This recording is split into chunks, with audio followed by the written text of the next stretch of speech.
Pak Muslimin, Master Kesehatan Masyarakat, ya, lulusan Universitas Diponegoro, Semarang. Gimana pendapat Bapak tentang corona yang begitu horor? Padahal seperti kita tahu corona itu kan hanya bisa menular dari droplet. Artinya dari bersin percikan air ludah. Bersin dan percikan air ludah. Gimana? Coba Bapak jelaskan dari sudut kesehatan, karena Bapak itu master di kesehatan masyarakat. Okay. Apa? MKM ya Pak ya? MKes ya. Jadi kita harus mengedukasi masyarakat bahwa virus corona itu sebetulnya tidak berbahaya. Yang berbahaya itu penyebarannya, karena sangat cepat dan masif tadi. Kalau virus coronanya itu lemah, satu, dia tidak tahan oleh panas. Kedua, dia akan hancur oleh sabun. Tidak perlu hand sanitizer, sabun sunlight pun cukup, atau sabun krim. Jadi corona itu tidak berbahaya selama dia tidak masuk dalam saluran pernapasan kita, karena dia butuh media tempat hidup yang lembab dan gelap. Terus kenapa setiap orang yang kena corona kesannya harus mati gitu loh? Nah, ini kesalahan lagi pemberitaan. Media mendramatisir bahwa kesannya kalau kena corona orang itu satu aib, saya bilang tadi.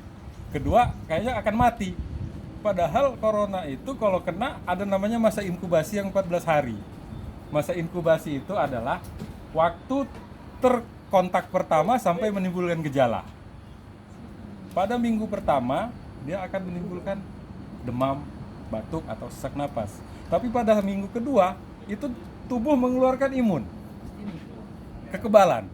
Karena tubuh manusia diciptakan sedemikian rupa sama Tuhan. Dia mengeluarkan kekebalan, ke-8, ke-9, ke-10 itu mulai sembuh total, ke-14. Sehingga nggak ada yang perlu ditakutkan. Corona ini virus yang biasa, nggak beda sama virus flu. Kalau dia didramatisir ya jadi menakutkan.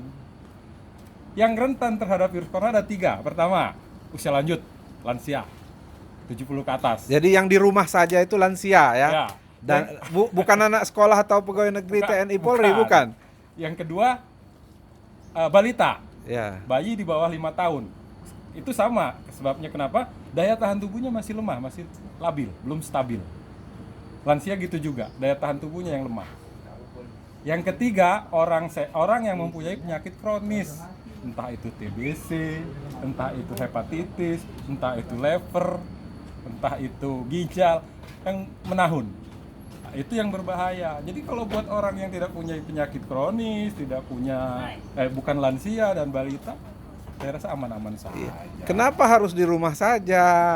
Nah, itu yang saya bilang pertama, penyebarannya yang masif dan cepat untuk memutus mata rantai penyebaran sebetulnya. Ya, itu bisa diterima, bisa tidak kebijakan. Disesuaikan kondisi kalau menurut saya. Ya, jadi artinya segala sesuatu itu harus dipandang dari sudut kesehatannya yang real, jangan dimasuk-masukin unsur politik, apalagi mau dipraktis-praktisin. Udahlah, masyarakat nggak boleh keluar rumah, di rumah aja katanya kan. Jaga jarak. Siapa yang ngasih makan? Iya, dengan orang yang nggak bersin aja harus jaga jarak. Mesti kita jangan dekat-dekat paman. Iya, 1 meter. Demikian. Social distance. Demikian Muslimin Master Kesehatan Masyarakat dari Universitas Diponegoro. Sekarang staf pengajar di Poltekkes Bandar Lampung. Dilaporkan langsung dari Anjung Bangoki, pesisir barat Lampung, Indonesia.